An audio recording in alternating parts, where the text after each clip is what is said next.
it's your pal, the Dancing Housewife, and welcome to the Dancing Housewife podcast. Today, I have a very special guest, Amber Haider, my friend.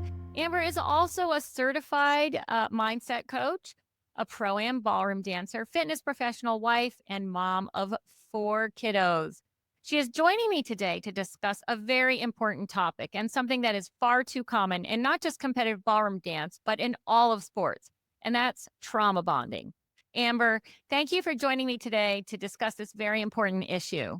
Thank you. I am so excited to be here. I love having chats with you, and we haven't had one in a really long time. So I know. I'm excited that we're chatting, even though it is like a serious topic.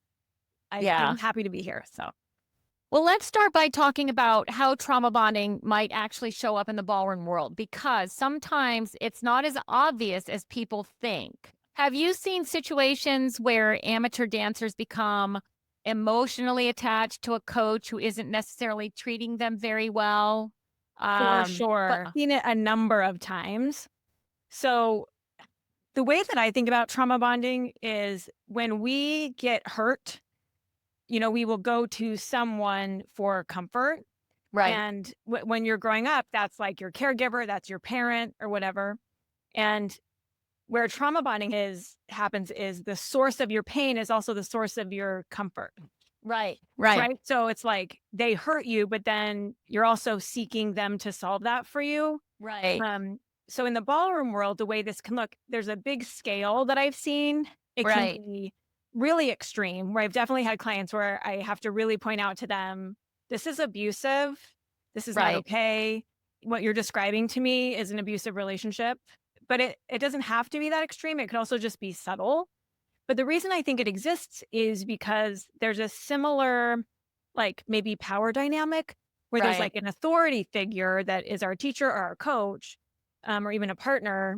And so they are kind of more in a position of power, and they're the source of our joy, this thing that we love, dancing, whatever, our feel-good chemicals from dancing, all of that. But they're also sometimes the source of the pain if they're critical, or even if we're just seeking their approval and we don't get it very much. That can also do that. It's counterintuitive, but dancers stay in these dynamics or relationships because even though there are these moments of harshness, right, they're mixed with praise and attention, just like you described. Why do you think that kind of dynamic is so common, especially, I mean, I've seen it, I've witnessed it as sort of a bystander from the sidelines. Why do you think it's so prevalent in ProAm? Just our dance relationship is very fascinating. It's a very unique relationship, in that it very much will mirror like another relationship. It will very much mirror like even like a romantic relationship or a significant other type relationship sometimes, and our brain gets tricked. Right. But I also think in the ballroom world, there's this sense of loyalty. Right. Like we pay this teacher or instructor or whatever, or this studio, and it really is a consumer, like service provider relationship, and yet it's not. Right. But we're loyal to them and we're paying for this service, and truly they work for us, but it doesn't feel that way. So the dynamics, I think, are just really interesting. Yeah. We stay in relationships way longer than we would otherwise. Yeah. And beyond that one-on-one coaching relationship, I think this studio culture itself can play a role. Some environments seem to maybe glorify pushing through pain, accepting shame as motivation. Like you need to be tough if you want to be, you need to be tough kind of attitude. Have you ever experienced that or observe it? It's almost like a team culture. Yes. And one thing I have seen too is sometimes there may be dynamics, not just like with the studio, but with other participants that are negative or like bullying or like that sort of thing, like jealousy or whatnot. And those are not really addressed. So there can be, because if there's somebody on my team, there's somebody in my studio who's mean or cruel or jealous and is like saying things under their breath, even if I bring it to, my partner, my teacher, the studio, they don't always handle it the best because that is a paying customer as well. Right. And so there is that push through mentality, but there is also, these are just the things that we deal with and you just have to put up with it. Right. Right. I think there's also a fear-based component to it where dancers feel like if they speak up about what's going on, um, they might be excluded from studio events or um, they might be abandoned or get the cold shoulder. And it's just hard to set that boundary because for a lot of people, they love their studio family. They love the dynamic of being part of a team or part of a studio. What kind of long-term effect do you think that has? Yeah, well, for sure. It's a valid fear because Yeah. if you do speak up, if you say things, you can be labeled a complainer, you can be labeled in other negative ways. I've definitely Right. had clients who were quote unquote banned or kicked out of studios. And just like if you were in a quote unquote abusive relationship or if you were in a toxic relationship, a Yeah. lot of times it's hard to exit those relationships as well because if I stand up for myself, if I speak up, if I set a boundary, the repercussions could be worse than what I'm experiencing now. Right. It could be like right now, it's like maybe between like a smaller circle. But if I bring this up, if I talk about it, well, now what if I get kicked out or whatever? Now I'm embarrassed. Now I'm publicly embarrassed. Now they might launch a smear campaign against me. If I Yeah. go to another teacher, I might be labeled like a student who just like teacher hops. Right. So a lot of times people stay in a toxic relationship, dance or otherwise, because there are repercussions for trying to Right. change the dynamic. Right. So it is Right. valid for sure. And then what about the bond to just the dance itself? Even when the environment is unhealthy or the teacher student dynamic is unhealthy, a lot of dancers can't imagine walking away because ballroom dance has become consuming or part of their identity, or even like the one place where they've ever really felt seen or athletic or comfortable. And it's just a joyful, the dance itself is addicting and joyful. And so, out of fear of losing that, you hang on. What's your take on that attachment? And how did those lines blur? For sure, I've had multiple experiences where I have to talk to my clients and help them really sort it out in their mind. Like how you feel about dancing has to be separated from that relationship and that dynamic because we mix them up and we commingle them. But dancing, you love it, you get a lot of fulfillment out of it, you get endorphins, you get feel-good Right. chemicals, there's oxytocin from bonding, and there's like a literal chemical process happening in your dancing, and so you have to separate that the way this person is treating me or the way this person is handling me is separate from Right. that, and that's tricky to do, and also, we should mention that you had mentioned it at the very beginning, the intermittency. Yeah. Um, It's unpredictable. it's And that's not unpredictable, and healthy for thriving. that's right, and it literally creates an addiction. Like, Right. it literally biochemically is exactly like an addiction. So when people are like, "I don't know why I'm putting up with this," or "I don't know why I'm staying," that's why. Like, you Right. are literally addicted to Addicted. that intermittency and just like, Yeah. "When am I gonna get that approval? When are they gonna approve of me? When are they gonna change?" So that contributes to, like, making it a struggle to walk away. Yeah. But you do have to really separate the dancing from the circumstances, and I would say this is all optional. Like, and our brain goes to, like, an all or nothing. It's like, I stay here and I dance with them, and it's toxic and maybe potentially unhealthy, but that's how I get my dance fix, Right. or I have to walk away and I don't get to dance, and none of that is true. Like, Right. this is still just kind of your brain playing tricks on you and keeping you attached to this toxic Right. person or place. Right. Um, so we have to remind ourselves, this is not the only thing. This is not the only dance situation. We could do other styles. We could do this style with somebody else. We could have a long distance teacher, like, and really show ourselves there's other options. Right. And if nothing else, walk away, like literally walk away, cold turkey, take a break, no contact for a bit. This isn't like a toxic situation, but I've been taking a break for like a month. I'm not Uh-huh. doing any lessons. There's a showcase we're doing. I'm not doing it. I'm not doing comps for 6 weeks at least, just full break. And I'm just watching my brain just like reset, Yeah, you know? exactly. Like, so Yeah. sometimes you have to really take that time to get yourself disentangled from that to really get Yeah. your head clear.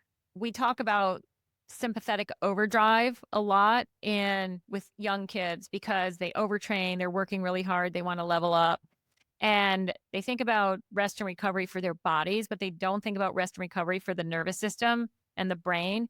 And a lot of times that toxic relationship keeps us in fight or flight mode all the time because we don't know what to expect. We don't know if it's going to be a harsh word, a great word, what's going to happen. And that also creates a situation where we don't have a lot of mental resources or bandwidth to really cope with it. And so it starts to escalate and feel worse and worse and worse and worse and more dire. And Mhm.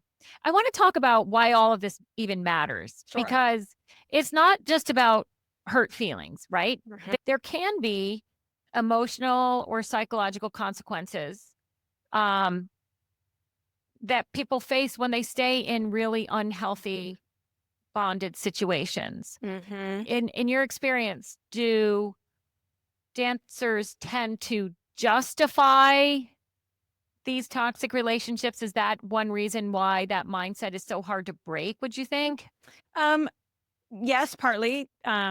We will often justify their behavior, especially with the pro-am situation. When you first sign up for lessons, for example, everybody's on their best behavior and everybody wants to impress you and they want you to like it and they'll validate you a lot. So it's kind of like love bombing up front, Right. right? Right. So your first experience of them imprints on you in the positive way as most Right. of us do. And that's how it's intended to be so that we bond with other humans. But then over time, it starts to devolve.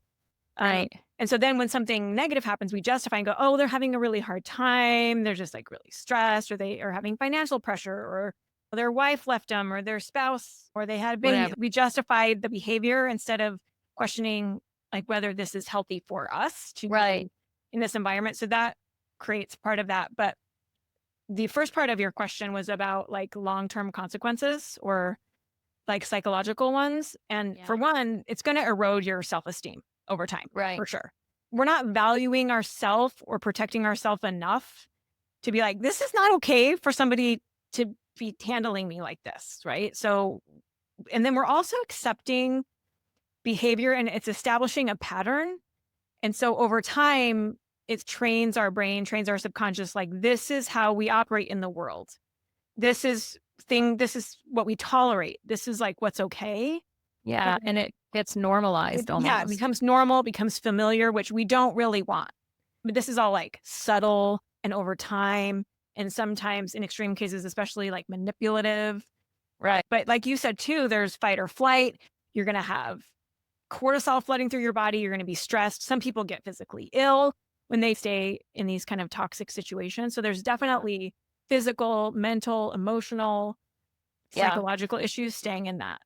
Yeah, and not to mention, if you're working hard at being the best dancer you can be and you go to compete, like your brain is not primed to compete if you're Right. dealing with all of this. It just exacerbates normal performance anxiety. Mhm. And And for sure, so and I've also it had clients who describe being in those competition situations, and their biggest worry is if their teacher's going to lose it on them. yeah, Like if I yeah. mess up, or if I do something wrong, or if I do something in a way they don't like, that they're going to have an extreme reaction, or yell at me, or punish me in some way. So that there's Yeah. one sign that like, if our greatest concern at our comp is managing the emotions of the person in our life, that's a Yeah. flag. So I think the fact that we're having this conversation means it's way more common than people think. And I think a lot of times when a person is stuck in a situation like that, it can feel very isolating. You can feel like you might be the only person, or even if you observe other people being mistreated in your own studio, and you're not talking about it, it can feel isolating. And so I think this conversation is really good because the Mhm. first step toward resolving anything is becoming aware of it, right? So let's pivot toward hope then. What do you think actually helps dancers recognize these patterns and start to shift out of them? How do you handle your clients who come to you with this issue? Mhm. Well, like you said, the first step really is awareness. These things can happen so subtly that you don't even recognize just how toxic or unhealthy it might be. And Mhm. everybody has a different definition, we could say, of what's toxic or what's abusive. So some people might not think anything of it. So it's really important that you, for yourself, first of all, recognize and get aware of like, what are the patterns I'm engaged in? And sometimes it just takes hearing a podcast like this to go, oh my gosh, like I'm in an unhealthy situation. I Right. think it's helpful what we talked about before, which is the addiction component, Right. because once you start to realize, oh, I'm in this trauma bond, then you start to kind of judge yourself, like, why am I still putting up with this? Why am I staying? How did I get here? How am I so stupid? And not do that. Like, Right. don't judge yourself for that. Like, there's literal manipulation happening sometimes. There's literal chemical bonds being formed that are you're not really aware are happening. Right. So I think pivoting towards hope is getting the awareness. And then as soon as you have that awareness, not to judge yourself for it, but to have compassion on it, I think you need to get support. Because I do think it is isolating. It's embarrassing too. Yeah. Because even sometimes you've talked about some of this with other people in your life, other students or a spouse, and they're like, why are you staying? Like, Right. just leave. And it's doesn't feel that simple. It's very complex to us. Right. Yeah. Uh, so I definitely think we need support, therapy, especially if this is an ongoing pattern. You probably had some trauma bonding in other areas of Somewhere your life. else. Yeah. So therapy is helpful, I think. Coaching, just getting an outside view, Yeah. helping you navigate steps how to extricate yourself from that. You Yeah. definitely can get out of it. If you're a first time dancer, especially, or if you've been with the same teacher and if you have nothing to compare it to, again, that normalizes it. So, do you ever talk to your clients about like, this is what this should look like? Yeah, I mean, I don't know what it is about our ballroom instructors, but they love to withhold praise. Everybody talks about it like it's so seldom that I get that little nugget. So I would definitely look for teachers or coaches who are not stingy with that. That's probably not going to outweigh the critique that we get because that is their job to correct us and teach us. But it shouldn't be like withheld all the time, right? We want somebody who's lifting us up. Right. They really do need to be encouraging us. That does Yeah. happen. There are coaches and teachers who lift you up. I've had clients report, oh, I was at my comp and got this result. And the teacher said, oh, you didn't actually think you were going to make that final, did you? Like, that's not okay. Like, that's not supportive, like Yeah. supportive language, generally positive, generally. And process over results. I think that's really important too, because we can't control results, right? And also leveraging positive over negative feedback. Like sometimes I would get, don't do that. Stop stiffening your legs up. Mm-hmm. Well, stop doing something isn't the same as, hey, can you relax your legs? Can you rest in your standing leg? What do you think we can do just as an overall community to empower people or dancers who are in these kinds of bonded relationships to speak up when something feels off? It starts with your own self. What are you experiencing yourself? And are you recognizing when there's times that something's not okay and you're willing to address it? And we can do this in ways that are more strategic. It's not like we're going to call out and vilify everybody all the time. But I also think what I would just like to see in the industry is I want to see like the students really, the consumers really understand you're the consumer. Right. Like you are paying for a service. Like your money speaks. So where you spend your money, the studios that you associate with, the teachers that you associate with says something and they work for you. Yeah, exactly. This gets twisted somehow, but it's like, no, you're the consumer. Like they're the teacher or they're the studio. Like they have expertise and we're hiring them for that. But like you're the boss. Like in where you decide to go, where you spend your money, and the experience that you want to have. And so Yeah. we should all be choosing to put our money in studios and with teachers that are supportive and encouraging and positive and not toxic Yeah. and not abusive and not trauma bonding. And, we don't want to be blanketing everybody here, but I think we It's need to consider those things. Yeah, it's far more common. And I think just as a community, we need to have each other's backs. If you see it happening, open your mouth and either say something to that student or say something to a studio owner. Like I saw this happen and it's inappropriate. It takes courage to do that as For well. sure. Like you said, there's strategic ways to handle Sure. it. And one other thing about kind of the industry in general, I would like to see change is while I understand, creating a relationship and being with somebody for a long time and like the value that there is in that, I also want to see a little bit more flexibility in like, I can change my mind and I can go to another teacher. I can go to another studio and I don't have to remain loyal to certain circumstances. Just like I can decide I want to use a different plumber or I want to use a Right. personal trainer or a different physical therapist. It's just like, this isn't working. I want to switch. And it doesn't have to be a big, like, what are people going to think if I switch teachers? Like, I want to Yeah. see a little bit more flexibility in that's Yeah. more normal to have Yeah. some moving around. Yeah. Um, And I think there are ways to do that too, rather than just the Irish goodbye. Sometimes Sure. having that conversation with your teacher can ignite change. And so, I've had that situation before where I said, I think I'm going to do this. And the person said, why? And when I said, well, this is what's happening and this is how I feel, they were shocked. They had no idea because I kept my mouth shut for so long that I was unhappy. And so we have to take some responsibility as the dancers in that relationship as well. But when push comes to shove, you're right. We are the consumer. I'm not going to pay someone to abuse me. That's ridiculous. For sure. Yeah.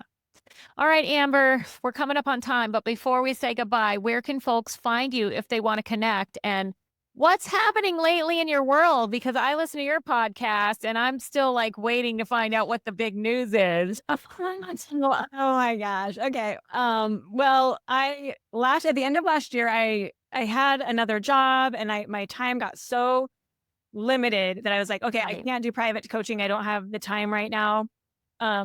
So it's been my goal all year, and we're like in August here, but it's been my goal all year to switch to a group thing. Yeah. But finally, I just quit my job. Oh, congratulations, I Thank guess. you. And I'm like sick because I miss coaching as much as I was before this job. So, so what's next? I'm going to announce it. I have a podcast coming out hopefully this week. Yeah. It's been like 6 weeks. So, but I'm reopening private coaching and I'm going to add in a group element with it. Okay. So it's going to be both. And so I've I'll done talk that about- too. And I love the group dynamic. So the best thing you can do is probably listen to the podcast for updates. My Facebook group, Joyful Ballroom, it's still active. So those are some places that you can, reach me. Okay.